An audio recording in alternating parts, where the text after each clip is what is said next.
Hi guys, welcome to another video of do it yourself session. അപ്പം ഇന്ന് ഞാൻ ചെയ്യാൻ പോകുന്നൊരു ഇൻസ്പയർഡ് ആയിട്ടുള്ളൊരു വീഡിയോ ആണ്. എന്ന് വെച്ചാൽ ഒരു ആഡിനെ സംബന്ധിച്ച് വരുന്നതാണ്. ബ്രിട്ടാനിയ മാരിഗോൾഡിന്റെ ആഡിൽ ഉള്ള ഒരു സംഭവം. അത് കണ്ട അന്ന് തൊട്ട് എനിക്കത് ചെയ്യണം എന്നുള്ളൊരു ആഗ്രഹം ഉണ്ടായിരുന്നു. സോ ഞാനത് ചെയ്ത കൂട്ടത്തിൽ നിങ്ങളെയും കൂടെ കാണിക്കാനും നിങ്ങൾക്കൊക്കെ ചെയ്യാനുള്ള ഇൻസ്പിറേഷൻ തരാനായിട്ട് ഞാൻ വീഡിയോ എടുത്തു.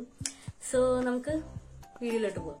സോ നമുക്കിപ്പോൾ ഇത് ചെയ്യാൻ വേണ്ട മെറ്റീരിയൽസ് പരിചയപ്പെടാം. ഞാനിപ്പോൾ ഇവിടെ എടുത്തേക്കുന്നത് ഗ്ലാസ് ആണ്.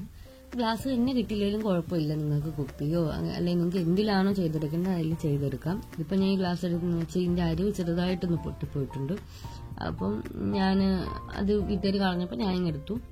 പിന്നെ നമുക്ക് വേണ്ട വൈറ്റ് ആക്രിലിക് ആണ്. അത് വെച്ചിട്ട് നമ്മൾ ബേസ് കോട്ട് അടിച്ചു കൊടുക്കും. അതായിരിക്കും നമ്മളുടെ സർഫസ് കളർ.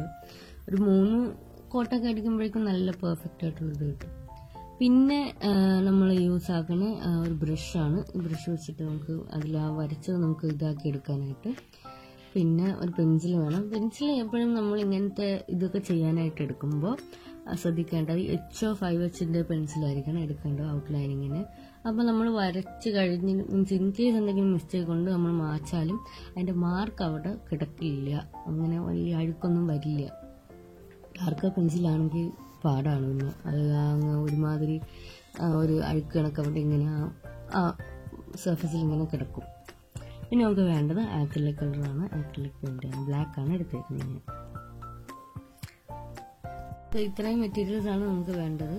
നമ്മളപ്പോൾ ഈ ഗ്ലാസ്സിന് 2-3 കോട്ടടിക്കും. ഇതിന് ഉണങ്ങിയതിന് ശേഷമായിരിക്കും നമ്മൾ ഇതിൽ നമുക്ക് വേണ്ട പടം വരച്ചെടുത്തിട്ട് നമ്മൾ പെയിന്റ് ചെയ്യണം. ഇതിപ്പോൾ 3 കോട്ട് അടിച്ച ഗ്ലാസ്സാണ്. കണ്ടോ, ഇതാദ്യം നിങ്ങൾക്ക് നോക്കുമ്പോൾ അറിയാൻ പറ്റും. ആ പൊട്ടിപ്പോയ ഭാഗം കണ്ടു കുഞ്ഞായിട്ട്. പക്ഷെ നമുക്ക് പിന്നെ കുടിക്കാനെടുക്കാൻ പറ്റില്ല. ഇൻ കേസ് എൻ്റെ മെൻസും എല്ലാം പിന്നെയും പൊട്ടിയിട്ട് വയറ്റി പോകുമെന്ന് വിചാരിച്ചിട്ട് എടുത്തില്ല. അവർ കളഞ്ഞു. അവിടെ ഞാൻ എടുത്തു. അപ്പോൾ ഇനിയിപ്പോൾ നമ്മൾ ചെയ്യാൻ ഡിസൈൻ വരയ്ക്കലാണ്. ഞാൻ എന്താ ആഡിലെ സ്ക്രീൻഷോട്ട് എടുത്ത് വെച്ചേക്കാണ്.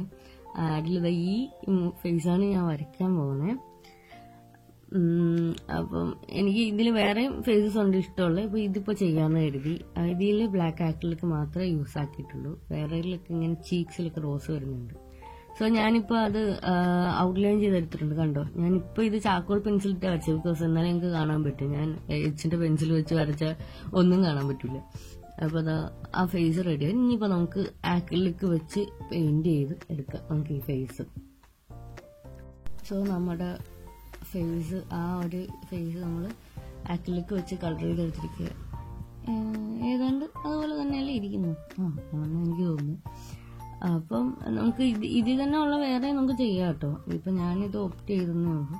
നമുക്ക് ഇനിയിപ്പോൾ ഇതിപ്പോൾ ഡ്രൈ ആയി, ഇത് ഡ്രൈ ആയതിനു ശേഷം നമുക്ക് മണ്ണൊക്കെ വെച്ചിട്ട് അല്ലെങ്കിൽ എന്താന്ന് വെച്ചാൽ അതിനകത്ത് സെറ്റപ്പ് ചെയ്തിട്ട് നമുക്ക് ചെടിയൊക്കെ നട്ട് വെക്കാവുന്നതാണ്. സോ ഇത്രയേ ഉള്ളൂ. വളരെ സിമ്പിളായിട്ട് നമുക്ക് നമ്മളെ റൂമോ നമ്മളെ സ്പേസ് ഒക്കെ ഡെക്കറേറ്റ് ചെയ്യാൻ പറ്റും ഇങ്ങനെ. ഞാനപ്പോ ചെടിയൊക്കെ അതിനകത്തോട്ട് ആക്കിയിട്ടുണ്ട്. ഇത് ഗോൾഡൻ മണി പ്ലാന്റ് അങ്ങനെയെല്ലാം പറയും. എന്തായാലും നല്ല ലൈറ്റ് പച്ച കളറുള്ള മണി പ്ലാന്റ് ആണ് ഞാൻ നട്ടേക്കുന്നത്. അപ്പൊ ഇത് കണക്ക് നമുക്ക് ചുറ്റുമുള്ള സംഭവങ്ങളൊക്കെ വെച്ചിട്ട് നമുക്ക് ഇങ്ങനെയുള്ള റീക്രിയേഷൻസ് ഒക്കെ ചെയ്യാം. നമ്മുടെ എന്താ പറയാ, നമ്മുടെ സ്പേസ് ഒക്കെ അലങ്കരിക്കാം. അപ്പോ എല്ലാരും ഇത് ട്രൈ ചെയ്ത് നോക്കണം. അതിൽ തന്നെ ഇങ്ങനെ പിങ്ക്, ഇങ്ങനെ ചീക്സിലൊക്കെ പിങ്ക് വരുന്ന ഇതൊക്കെ ഉണ്ട്. അപ്പൊ അതൊക്കെ നോക്കിയിട്ട് ചെയ്യാൻ ശ്രമിക്കുക. എനിവേ എല്ലാവർക്കും ഇഷ്ടപ്പെട്ടെന്ന് കരുതുന്നു. അപ്പൊ അടുത്ത വീഡിയോയിൽ കാണുന്നവരേക്കും ബൈ.